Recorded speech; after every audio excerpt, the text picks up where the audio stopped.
Hi, it's Sandy Wyllie. Welcome to my mental health channel where I wipe away the stigma of mental illness by talking about my own personal struggles, having borderline personality disorder, complex post traumatic stress disorder, anxiety and panic attacks, depression.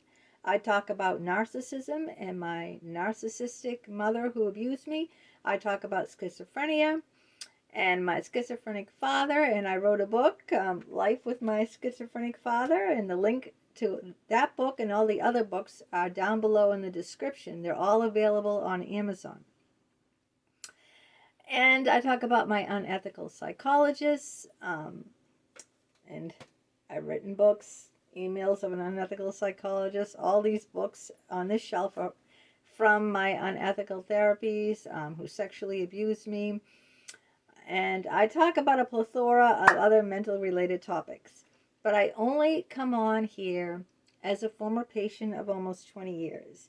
I am not a licensed therapist. I do not hold a degree in psychology, so I cannot diagnose you or give you a professional opinion. All I ask in turn of you is your kindness and respect, please, in the comments. Please be kind to me. Be kind to other people who comment and respectful. We don't need to agree on everything. Variety is the spice of life, but we do need to show each other respect and kindness always. Now, if you are new to my channel, welcome, welcome. Hit that box in the lower right-hand corner that says subscribe. It's 100% free, and that way you'll be notified when I have a new video out. Stick around, take a chance, hit that like button. Share it with your friends and family and on other social media platforms. Spread the love around. Please feel free to comment with your own struggles. If you have any questions, you can ask me. Share your opinions, your thoughts on what I've said or on the topic we're discussing. And let's grow this community and make friends with one another. I'd love to make friends with you guys. I really want to know more about you, so I really appreciate the comments, and I will always respond to comments. Now, I'm going to talk about today healing anxious attachment styles. I have a very healing anxious attachment styles. I think I forgot to leave out the key word here, healing anxious attachment styles. I have a very anxious attachment style because I had a traumatic childhood. As a patient, a former patient having borderline personality disorder, one of the number one key component in that diagnosis is an extreme fear of abandonment. So hence I have anxious attachment style. Today I'm going to talk about healing anxious attachment styles. I'm going to talk all about that. Now, if you have an anxious attachment style like I do, you probably have come from an abusive, traumatic upbringing. Like I have, raised with a narcissistic mother and a schizophrenic father. So you're hypervigilant, and you're scared that the person is going to leave you, scared that the person doesn't love you, that you're not good enough for the person. Every move, like every little nuance about the person, every look, what they don't do, what they do is always a sign, in your eyes of abandonment, that you're going to be left. And of course, what happens is people with that anxious attachment style often fall in love with people with an avoidant attachment style, with the opposite. People that are fiercely independent, don't want no help from anyone, value their freedom. So it really turns into like this vicious cycle. The more that person wants their freedom, the more you feel scared. If they start pulling back from you, don't call you, don't text you, don't write you, and then you become more clingy like I do. And so this is how we're going to try to change this. It all is in self-regulation. I'm only speaking for myself, why I cannot self-regulate myself. I cannot self-soothe. So I look to that other person um, as a parent figure to help regulate my feelings. So whenever you look outside of yourself, you're setting yourself up to be hurt. You have to do the work inside. You have to be able to regulate your own feelings. That way there you can depend on you, right? If you go to depend on someone else, they can always let you down. But a lot of times what happens is when we have the anxious attachment style, we choose people that are avoidance, that don't give us what we need. So we're always hungering for more. We're kind of like we don't see people for who they truly are. We don't see them for how much they can give.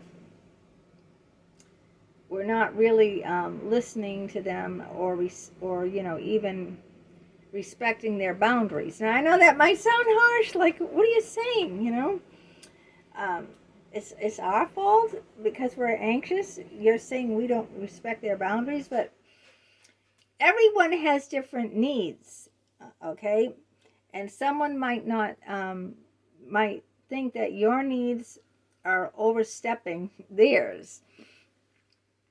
Like I had my two best friends, Linda and Holly. Linda wanted to call me practically every day and get together with me every week. And Holly would go months without talking to me. And that was fine for her. That was what she needed or out of the relationship. But she didn't want to be friends with Linda because she called Linda a leech.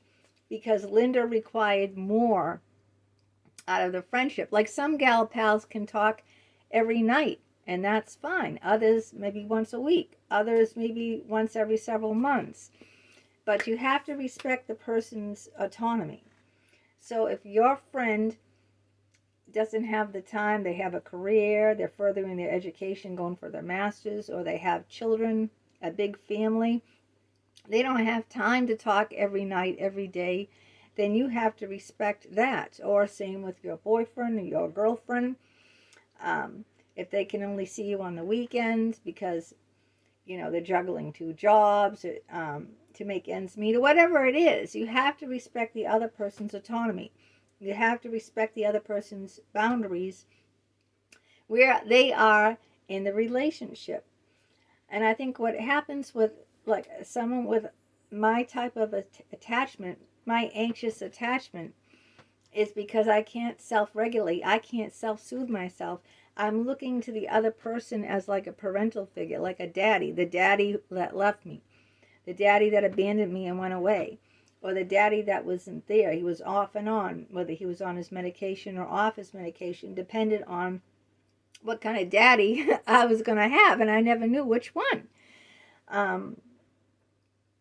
So we can't push our ideals, our fantasies onto a person's reality, what they're telling us they can give us, okay?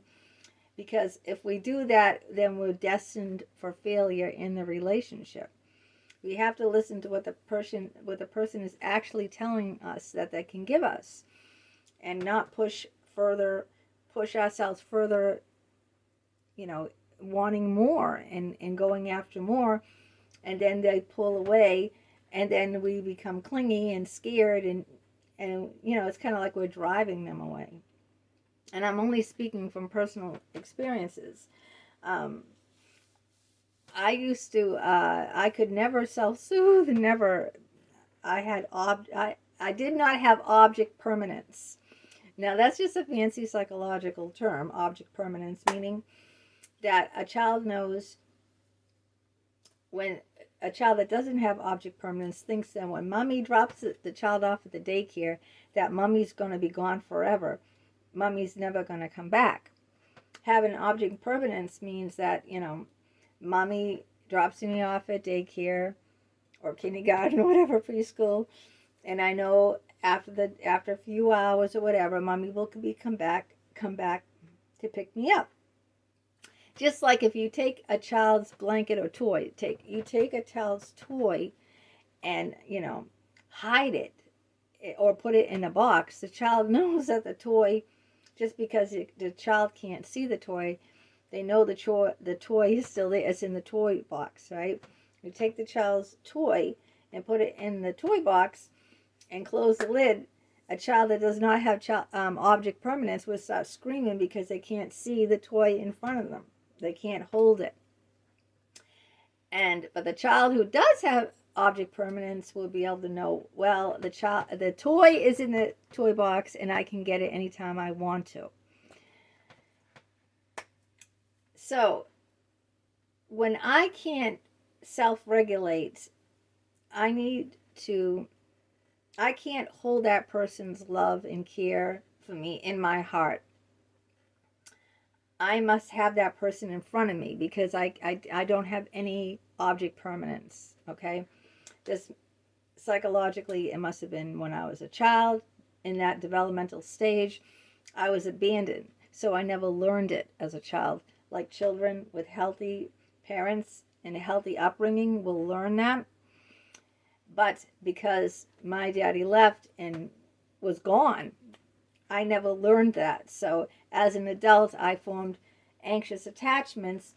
And when the person, my lover, whoever I'm in love with, isn't right in front of me, I'm fearful that they're gone forever, that they left me. I feel abandoned. So I constantly need that supply from them. And it's really overstepping what they can actually give. It's really unhealthy, the supply that I need from them, because I never learned this because of my traumatic childhood. One thing I used to do that would help me regulate a little bit when I was in these severe anxious states that I needed the other person to regulate myself because I couldn't do it myself.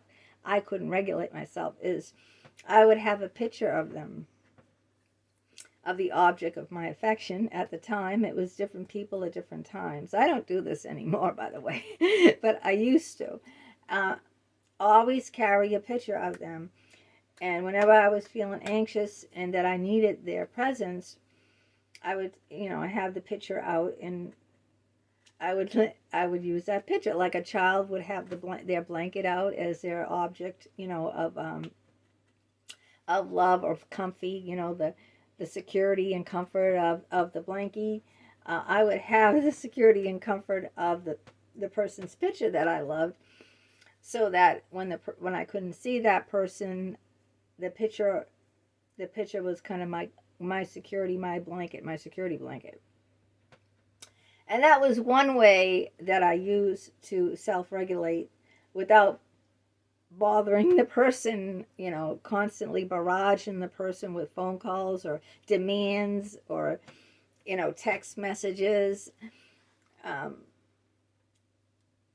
Now I don't do that anymore. But that was one way that helps me, because I had no way to regulate myself. I could only feel better through the other person. I couldn't feel better from within my core. So I would, consistently reach out to people inappropriately. What I mean by inappropriately is, for instance, I did this all the time. I used to, because I had no object permanence, I used to call my husband at work round the clock. And his boss said, "You're going to get fired. She keeps calling here too many times a day." And I kept bothering my husband at work because I constantly needed the reassurance. See, I was constantly needing that parental reassurance and that constant connection. Like I couldn't function without the connection.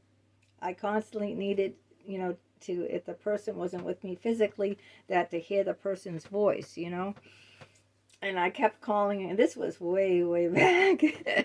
I was a really borderline personality disorder. I mean, big time. I didn't even know I had borderline personality disorder.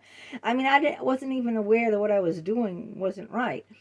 That, I was bothering my husband constantly. And this wasn't just with him. This was with other people, too. In other relationships that I had, that I constantly was looking for a parental figure in these men, especially with psychologists all the time. And I was reaching out to them like over and over again until they started pulling away from me. And then it was like a self-fulfilling prophecy. You keep going, barraging these people, haranguing them over and over. You're afraid of losing them. And then you're a self-fulfilling prophecy. You're doing exactly, the result is what you're scared of. That's what's happening. You're driving these people away.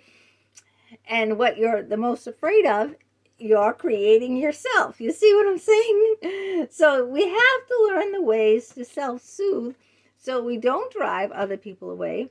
We respect other people's autonomy.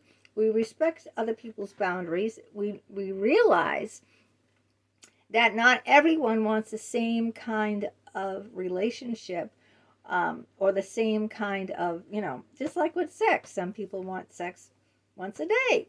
Some people maybe every other day. Some people once a week. Some once a month. So we have to respect where each other person is, and we can't like push ourselves, onto a person who doesn't want that. We have to find ways to self-soothe. And so, I mean, I use the picture as a way. You could have someone leave a message. If your boyfriend or girlfriend left a message on your phone, like a loving message, you could play that back. I used to save the messages, the voicemails on my phone. So instead of barraging the person, over and over again to self-regulate, to self-soothe myself when they weren't around, because I have the anxious attachment and I couldn't do it myself, is I'd play back the phone message and look at the picture. So it felt like, I was getting, a little some regulation just by, feeling better just by doing that, listening to their voice on the phone message. I would save their phone messages on my phone, have their picture in front of me, and look at it. Sometimes I carry it all around. I mean, I used to work out at the fitness center, Planet Fitness. Anyone work out at Planet Fitness? I don't do that anymore, but I used to. And I would put the person's picture. This wasn't my husband, it was someone else at the time. I would put his picture.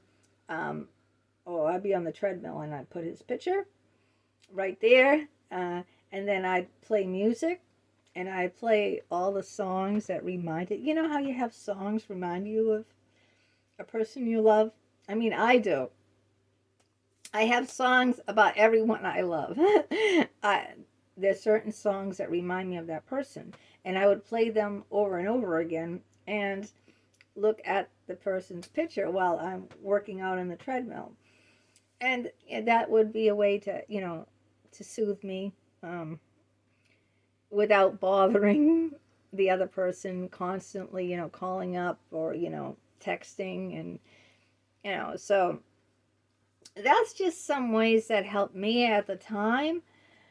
Now I don't do those things anymore because I have other outlets. Like I have my writing, my poetry. I do these videos. That takes up a big chunk of my time. I don't really have that someone anymore that that I'm obsessed about, or I'm not in limerence. I did a whole video about limerence, where you make up, you have this fantasy of the person in your head that isn't based on reality. Even when, you have evidence that, what is really true, you still have this fantasy image, and that's limerence of the person. Like, and you push your fantasies on that person, and in reality, that person cannot live up to your fantasies. So it's they kind of like not only fall off the pedestal, it just like shatters. They shatter, the pedestal shatters, and yeah, it's setting yourself up to even be more and more hurt. So this is what I've done. Now I'm better at self-regulating myself, because I don't go outward. I don't look towards someone else. I stopped therapy over 3 years ago. I don't have any friends. I just concentrate on me now, working on myself, doing my own writing. You don't have to be a writer to journal. You can journal. You don't have to be a professional writer. Doing my videos. Just maybe you love to paint or draw. Artistic creation. Those ways can help you self-soothe. Maybe you just want to go out for a walk. That helps, so you learn other ways to self-soothe, and instead of turning to have unrealistic expectations on someone else that doesn't want the same thing, that's going to only pull away. All right.